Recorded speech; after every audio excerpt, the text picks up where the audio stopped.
Kære Tyksen, jeg hedder Storm, og jeg er 9 år gammel, og jeg er kommet til at opføre mig dårligt. Det hele startede med, at jeg fik ondt i tænderne, og mine forældre er i forvejen helt besatte af at børste tænder, så jeg turde ikke sige det til dem. Jeg skal børste tænder mindst 5 gange om dagen, og alle mine venner, de skal kun 2 gange. Og nogle gange, når deres mor er til møde om aftenen, så skal de slet ikke børste. Og det er altså mega snyd. Jeg skal jo børste tænder, når jeg står op, men også når jeg kommer hjem fra skole, og både før og efter aftensmad, og så igen, når jeg skal i seng. Og nu er mine forældre begyndt at vække mig midt om natten, fordi jeg lige skal børste tænder. Og så kan jeg ikke falde i søvn igen, fordi jeg ligger og tænker på, hvor lang tid der mon er til, at jeg skal børste tænder næste gang. Og så blev jeg så sur, at jeg smed min tandbørste i skraldespanden. Men mine forældre fandt den, og så sagde de, at hvis jeg gjorde det igen, så var de nødt til at børste mine tænder med den tandbørste, som havde været i skraldespanden. Ja, fly for sat. Ja, det er da noget af det ulækreste, jeg nogensinde har hørt. Men jeg tror ikke, at de vil gøre det. Jeg tror bare, at det er en af de der ting, som voksne siger for at få børn til at gøre ting, som de ikke vil. Ligesom når de siger, at de kører nu, og man må gå hjem, hvis man ikke kommer med. De kører jo aldrig fra en. Selvom Magnus fra klassen faktisk har prøvet, at hans far engang satte ham af 200 meter fra deres hus, og fordi at han blev ved med at prutte i bilen. Ja, og der skal man altså lige huske, hvor og hvornår man kan den slags. Personligt, der prutter jeg altid kun, når jeg er i supermarkedet, fordi der er jo så mange andre mennesker, så det er svært for folk at vide, hvem det egentlig er, der har pruttet, og så kan det jo være sjovt at lade som om, at det ikke er en selv, og så kigge bebrejdende på de andre, der er inde i supermarkedet, så de faktisk selv bliver i tvivl om det er dem, der har pruttet. Og ja, det er en anden historie.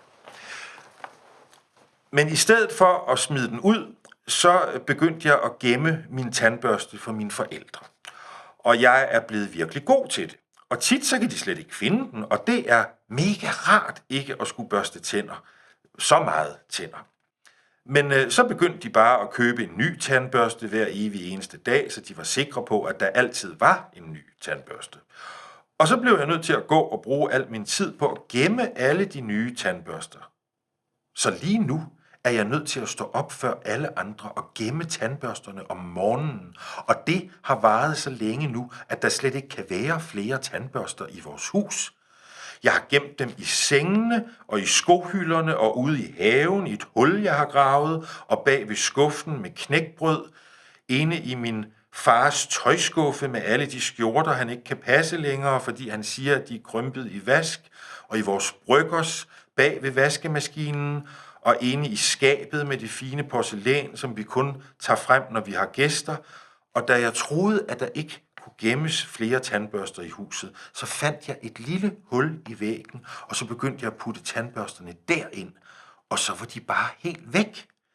Men til sidst begyndte det at blive sværere og sværere at få dem derind, og så lige pludselig i går, da jeg kom hjem fra skole og var ved at proppe en gul tandbørste ind i hullet, så skulle jeg virkelig skubbe og mase, og så begyndte huset at knage og knirke og give sig, og så fik væggen i mine forældres soveværelse en kæmpe stor revne, og det væltede ud med alle de tandbørster, som jeg havde proppet ind i væggen, så hele deres soveværelse og deres seng og tøjskabe blev dækket af gule og grønne og røde og lilla og orange tandbørster.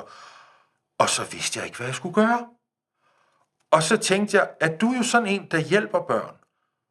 Og så har jeg altså sendt dem til dig, så mine forældre ikke opdager det. Jeg har også hængt en hel masse af min lillesøsters tegninger op oven på revnen i væggen, for jeg har lagt mærke til, at de kan hænge på køleskabet i rigtig lang tid, og så kan det være, at jeg er flyttet hjemmefra, inden de opdager hullet i væggen, og så behøver jeg slet ikke at fortælle dem noget om det hele.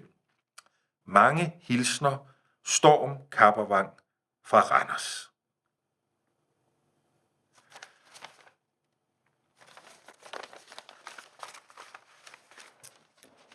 først og fremmest, så vil jeg lige sige, at det er jo super vigtigt at børste sine tænder.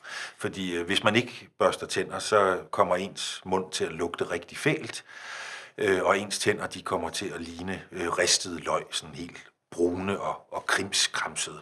Så det skal man altså lige huske. Men til Storms forældre, der vil jeg også lige sige, at at børste tænder 2 gange om dagen, det er altså nok. Det er noget, som jeg har fået at vide af min tandlæge. Og ja, prøv lige at se de her bisser. Men det vigtigste, Storm, det er, at det er ikke nogen god idé at lyve for sine forældre om gemte tandbørster og huller, som man har lavet i vægge og sådan noget, fordi det kommer der aldrig noget godt ud af. Man skal faktisk bare lade de voksne om at lyve om sengetider og hvor lang tid det tager at være med dem på indkøb, og om at man ikke har mere chokoladesmør i slikskabet, selvom man godt ved, at det er der. Det er kun de voksne, der må lyve, og børn, de skal altid sige sandheden. Sådan er det. Undtagen når voksne ikke vil have det. Hvis man for eksempel synes, at ens tante ikke er særlig sød, eller ens onkel lugter dårligt, så skal børn også lyve.